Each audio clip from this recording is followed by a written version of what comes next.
understand how our physical bodies interact with this world, we have a stronger sense of identity, and we can show up more authentically and in like a less performative way. And if you want to go to the next slide, please, Deanna, I'll explain a little bit about who I am, why I care about this. I'm a sex educator. Oh, the pink one. Just give me 1 second, Natalia. I wanna apologize. I wanted to record. Sure, I'll keep talking just so we can keep going. Oh, it's already recording. Oh, sorry. Okay. So I'm a sex educator. I'm based in Ottawa in Canada, and I use various creative modalities to explore the connection between mental health wellness and sexual wellness and sexual empowerment and sex positivity. How I ended up doing this work in my 20s, I got caught up living a very cookie cutter life. I kind of was following this blueprint of what a happy life looked like that was imposed on me by society. And I really didn't prioritize my pleasure in any way, and I lost myself. It wasn't until my life got disrupted in some really major ways that I took some time to kind of rediscover myself and reconnect with my body. And a big piece of this was sexual exploration for me. It was exploring new sex practices and exploring what feels good to my body and how to enhance sex through mindfulness. I also started talking more openly about sex with my friends and loved ones, and I realized a lot of people were dealing with questions about sexuality, and they had a lot of unknowns and were just scared to talk about sex. So I made it a point to kind of try to do work to create an impact in my circle and in my community. And I work for, so you can find me on Medium and on Instagram. Kinks and Coffee is my personal brand, and I also work for a local sex shop. Next slide, please, Deanna. This is just a quote to kind of launch into the discussion. I really like this quote. The pursuit of sensuality creates an opportunity for self-actualization, which is the complete realization of one's potential and the full development of one's abilities and appreciation for life. This is a quote by Lebo Grand. He's a South African sensuality coach that focuses specifically on women's sensuality. And we'll revisit the term self-actualization in a little bit. In this presentation, it's really important for understanding sensuality. But basically, what this quote is kind of saying is that sensuality can truly improve your quality of life if you understand your own sensuality. Next slide, please. So a lot of people get sensuality and sexuality mixed up. They use it interchangeably, but being sensual and being sexual are not the same thing. Sensuality is defined as the enjoyment, expression, or pursuit of physical, especially sexual pleasure. So sexual pleasure is a component of it, or can be described as the condition of pleasing or fulfilling the senses. Sexuality can be defined in 3 ways. It's either the capacity for sexual feelings, a person's sexual orientation or preference, or it could be used to describe a sexual activity. So while sensuality can definitely be part of enhancing sexual pleasure, you can also be sensual in a very neutral and non-sexual way. And we've been sensual beings since we were born into this world and since we started interacting with the world around us. When we're aware of our sensuality, we have the ability to elevate everyday menial tasks, things like cooking and bathing, and really heighten our wellness and our pleasure. Next slide, please. Self-love, this term, I see it all around, but I find that not a lot of people really truly understand what it means to have a strong sense of self-love. It's about how much you love yourself and in what ways. If you have a lot of self-love, you're going to make nourishing and healing choices for yourself. You respect your body, your mind, your spirit, and you expect the people in your life to respect you in the same ways that you do. You're also going to be purposeful in bringing pleasure into your life. And if you have little self-love, you make very harmful and destructive choices. You shut people out or you invite harmful people into your life. And when it comes to sensuality, you might abstain from it or suppress pleasure, the pleasure that you get from being sensual. Next slide, please. And these are other very common self terms that you'll probably see, and they often get mixed up too, and people don't understand the differentiation between them, but these are really important for building your sense of identity. The first one, self-esteem, is the positive regard you have for yourself. So if you have high self-esteem, you're going to attract people into your life that think highly of you. And if you have low self-esteem, you're going to attract people who treat you poorly. It's about, when you think about yourself, are you a fan of yourself? Do you perceive who is it that you perceive yourself to be? That's kind of what that term is about. Self-confidence is your belief in your abilities and your aptitude. If you have strong self-confidence, you're going to make good choices and you can handle different types of situations. But if you have weak self-confidence, you're not going to take risks and try new things, and you don't really trust yourself to make good choices. Self-concept is the way you evaluate and perceive yourself.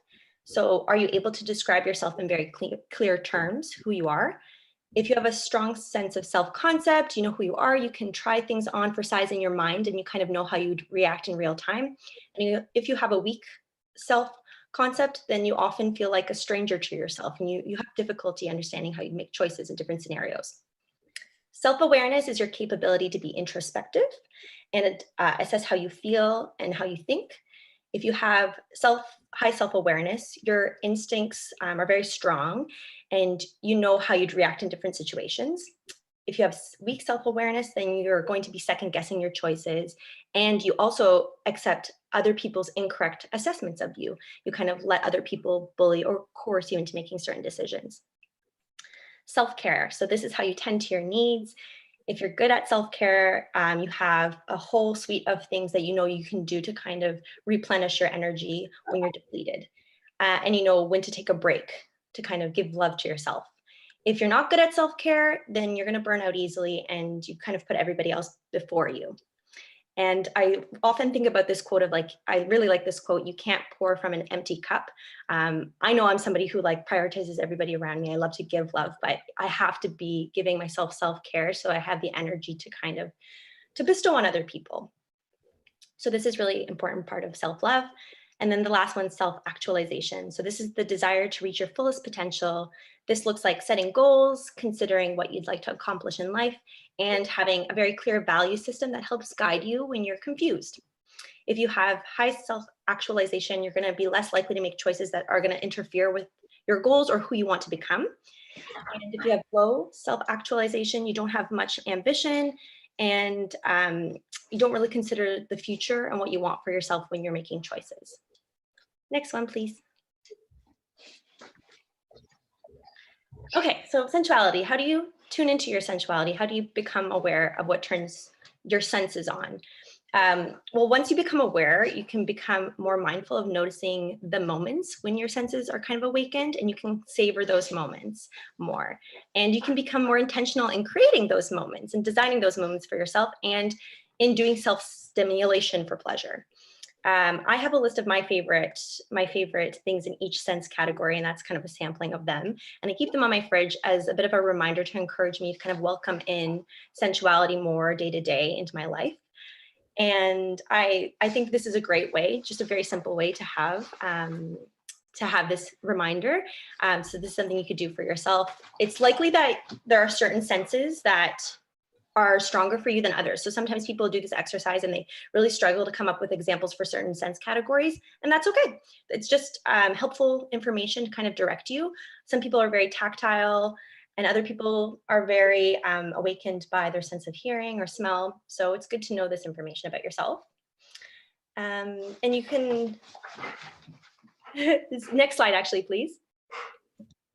My dog is chasing her tail in the background, so I don't know if you guys can hear it, but if you're hearing panting, that's what's going on. Okay, sensuality and sexuality. So how do those kind of interconnect?